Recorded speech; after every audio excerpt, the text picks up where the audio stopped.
Chapter 1. The Silent Winter, from the Hollow-Sent Saga. The creation of Saint Aurelius. It is not the absence of light that defines darkness, but the silence that follows after God no longer speaks. First a province left to wither. There was a time when the province of Lorensk bloomed. In spring, the air would shimmer with the perfume of orchard blossoms, and the great brass bells of the cathedral of St. Adrius would echo through the valley like hymns cast into the wind. But that was before the war, before the plague, and long before the snow that refused to melt. Now Lorensk lay buried beneath layers of ash-colored frost, its trees skeletal, its river sluggish with ice and decay.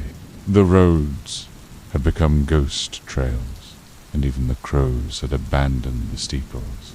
There was no commerce, no laughter, no crime, for there was no one left to commit it. In the heart of this dying world stood a monastery, crooked and wind-bent, as though bowing perpetually before some unseen executioner. The stone was pocked and blackened from a forgotten fire, and the stained glass windows no longer depicted saints but strange abstractions, their colors dulled, their forms warped, as though the saints themselves had turned their faces away.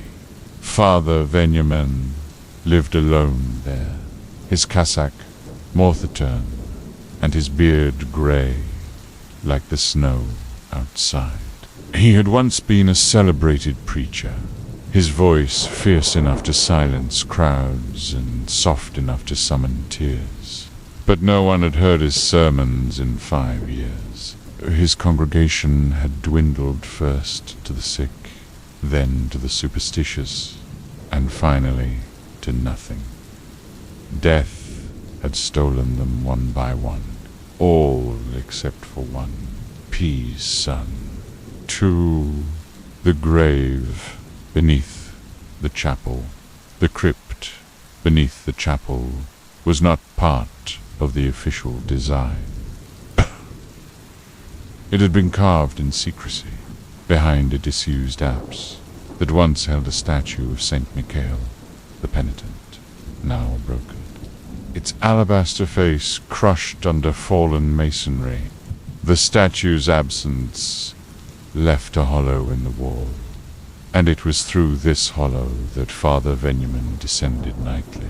A narrow stairwell twisted into the stone like the vertebrae of some long-dead beast, slick with moisture and sorrow.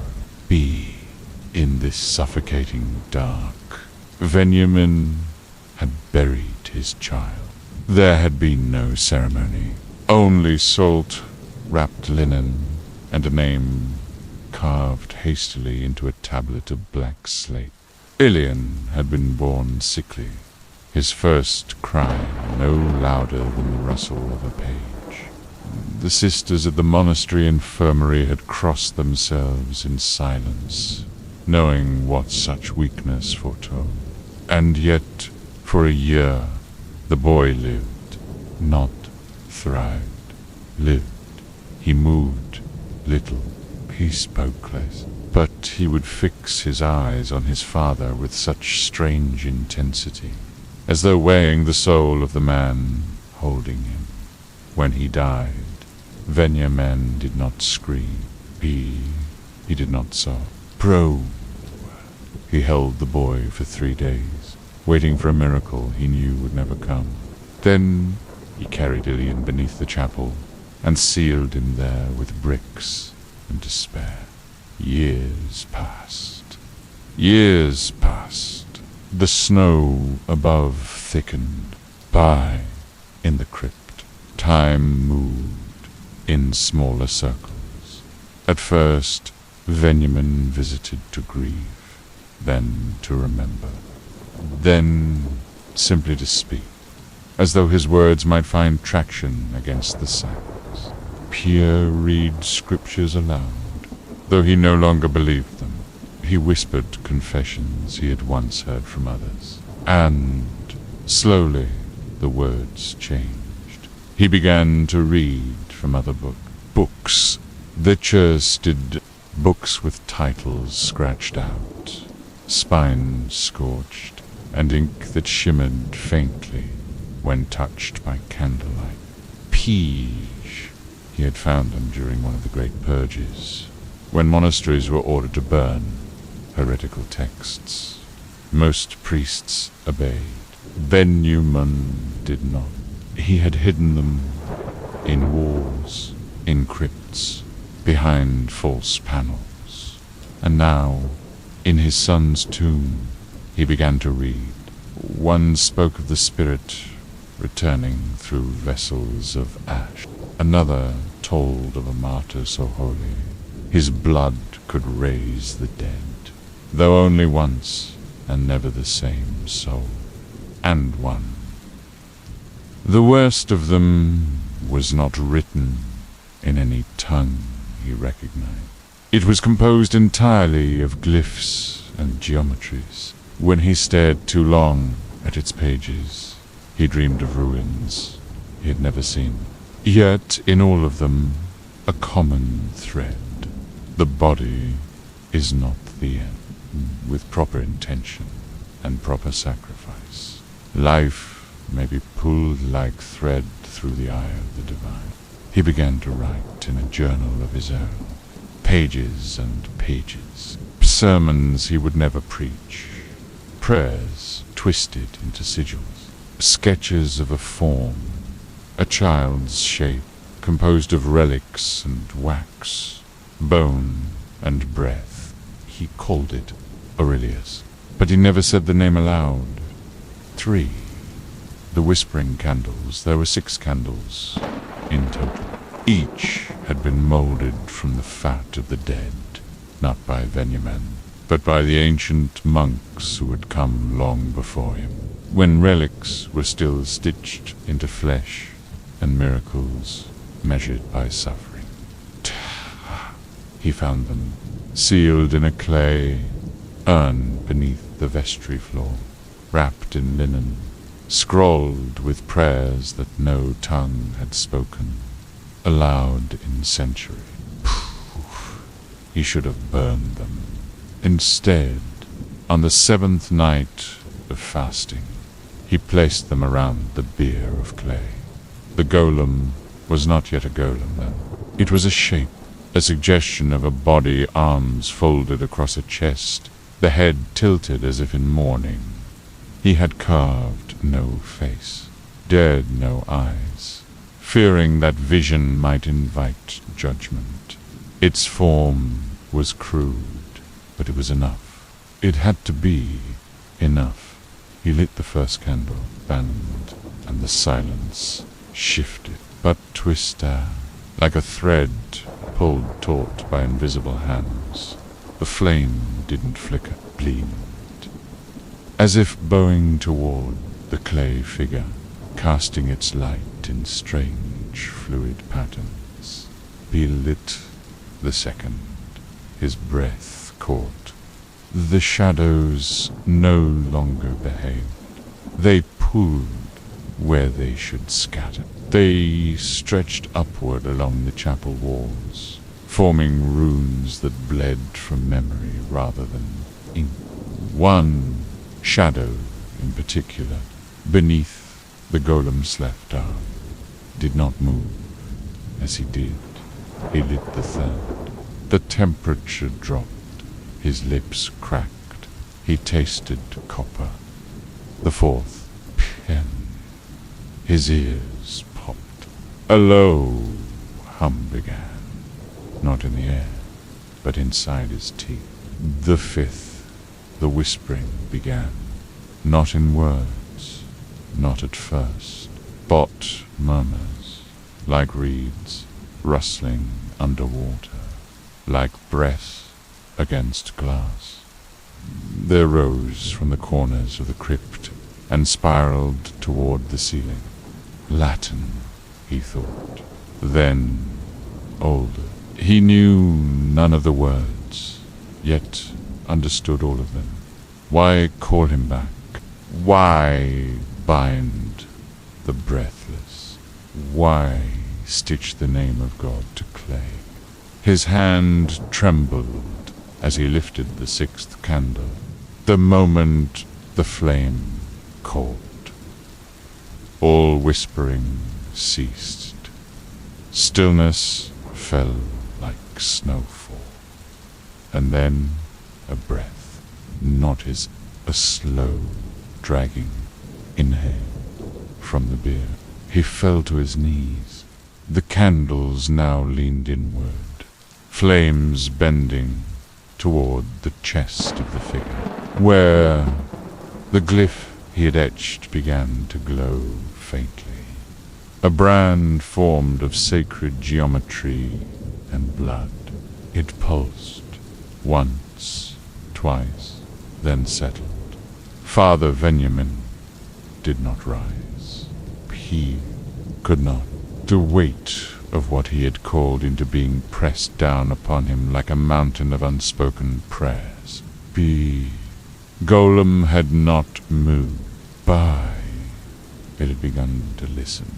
And somewhere deep within its chest, where no organs lay, where no soul belonged, something ancient turned its eye. Chapter 4. The breath that burns.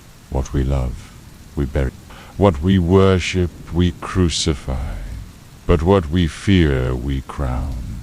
It began with the milk. What little cattle remained in Lorensk had not produced in months. But that morning, Father Benjamin found the bowl at the base of the golem, filled with a thick tarcalat fluid, steamed in the cold air, smelled of myrrh and rust, and when touched, hissed against the skin.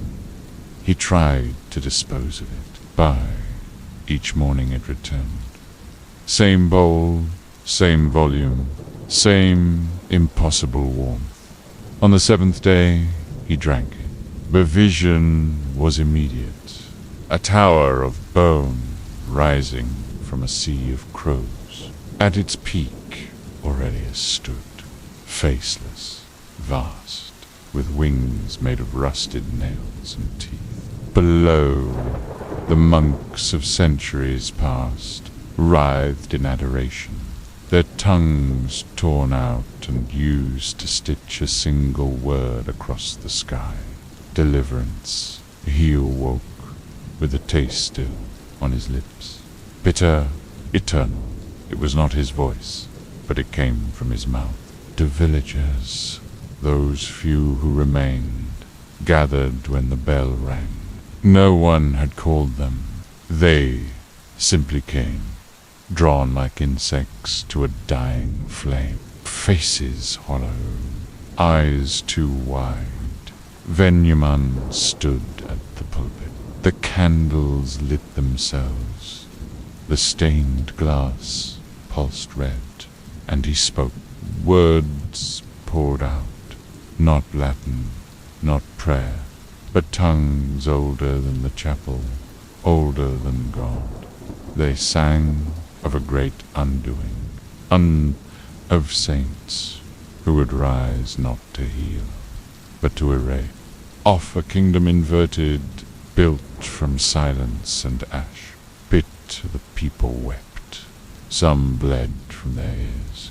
A few dropped to their knees and clawed at the stone for absolution.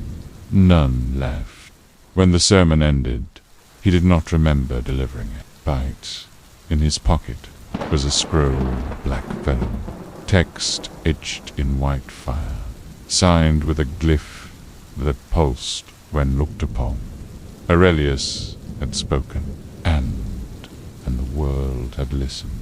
Golem no longer rested. He walked now, slow, deliberate circles around the chapel at night, its head tilted as if listening to sounds from another world. Wherever it stepped, frost receded. The grass died in reverse, blooming black before crumbling to ash. Birds refused to nest nearby. Dogs howled without reason. And Father Veneman could no longer eat. Bayard bread turned to sand. Each sip of wine curdled. Only the black milk sustained him. And even then, he grew leaner, hollower. His veins traced with glowing scripture beneath his skin.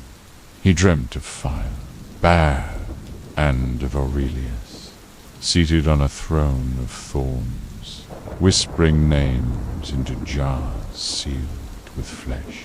He recognized some of the names. His own. On the 49th day, the golem spoke aloud.